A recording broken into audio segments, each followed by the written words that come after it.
Nomination online भी कर सकते हैं, स्पेशली क्योंकि शहरी क्षेत्र है और काफ़ी सारे युवक इसमें पार्टिसिपेट करते हैं। तो वो लोग कंप्यूटर savvy जिसको बोलते हैं, टेक्नो savvy जिसको बोलते हैं, ज़्यादा से ज़्यादा लोग हैं, इसलिए वो चाहे तो ऑनलाइन भी अपना नॉमिनेशन कर सकते हैं, उसकी भी व्यवस्था की गई है। और उसके हम लोग आपके माध्यम से उनको जानकारी देना चाहते हैं कि उनके प्रस्तावक समर्थक बनने के लिए उनकी क्या अर्हताएँ हैं, क्या एलिजिबिलिटी है।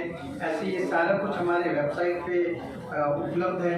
कैंडिडेट के लिए भी एक पुस्तिका है जिसका वो देख करके सारी जानकारी प्राप्त कर सकते हैं। और नॉमिनेशन फ़ी के संबंध में हम लोग आपके माध्यम से हम लोगों ने जो सर्कुलेट किया है वो उसमें हम लोगों ने जानकारी दिया है कि क्या फ़ीस उनको देने पड़ेंगे, पार्षद की क्या फीस है, मुख्य पार्षद की क्या नॉमिनेशन फीस है, मुख्य पार्षद की क्या है, वो महिलाओं के लिए क्या है, पिछड़ा वर्ग के लिए क्या है, जाति जनजाति के लिए क्या है। तो ये तीनों में क्या है वो हम लोगों ने आपके साथ शेयर की है, जिसका कि आप प्रचार प्रसार करें। जैसे कि मैंने बताया, हम लोगों ने अपने वेबसाइट पे इन सारी चीज़ों को दिया है।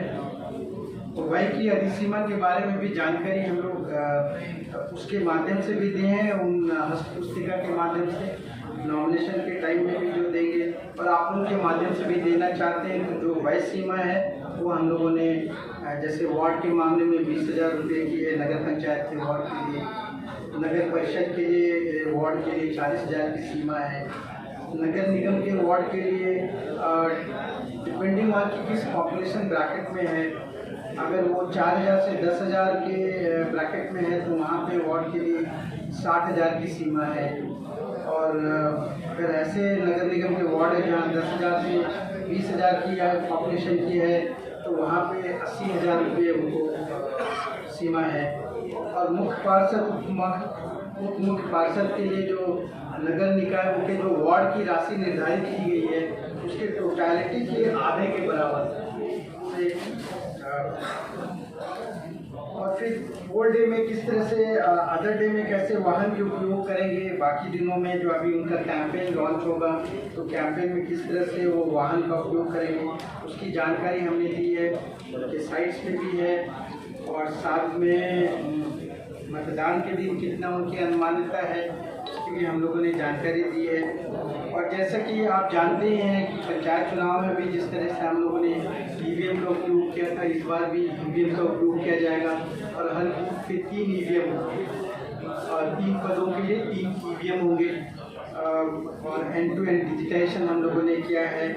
और इस बार मतदान के रूप में हम लोग जो रिकग्निशन कर रहे हैं वो फेस रिकग्निशन सिस्टम पहली बार इंट्रोड्यूस करेंगे, जिससे कि बूथ पे किसी भी तरह की बोगस वोटिंग होने की संभावना नहीं रह जाएगी और किसी भी तरह की कोई और गड़बड़ी ना की जा सके, बूथ पे सुरक्षित रहे।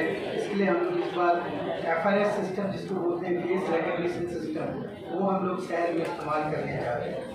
और बाकी आपको पता है पंचायतों में जैसे हम लोगों ने OCR बेस्ड वेबकास्टिंग किया था, उसकी वेबकास्टिंग बूथों की भी होगी जहाँ पे सेंसिटिव बूथ है।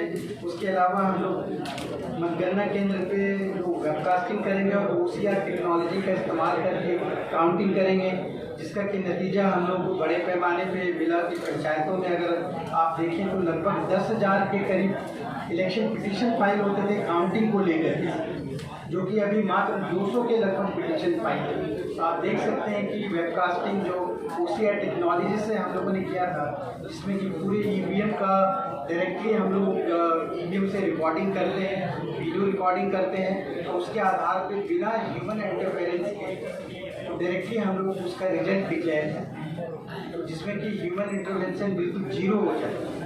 तो इस तकनीकी का पहली बार हम लोगों ने इस्तेमाल किया और अब उस तकनीकी को और परिपक्व करके हम लोग नगर पालिका के चुनाव में उसका इस्तेमाल करें। इसके अलावा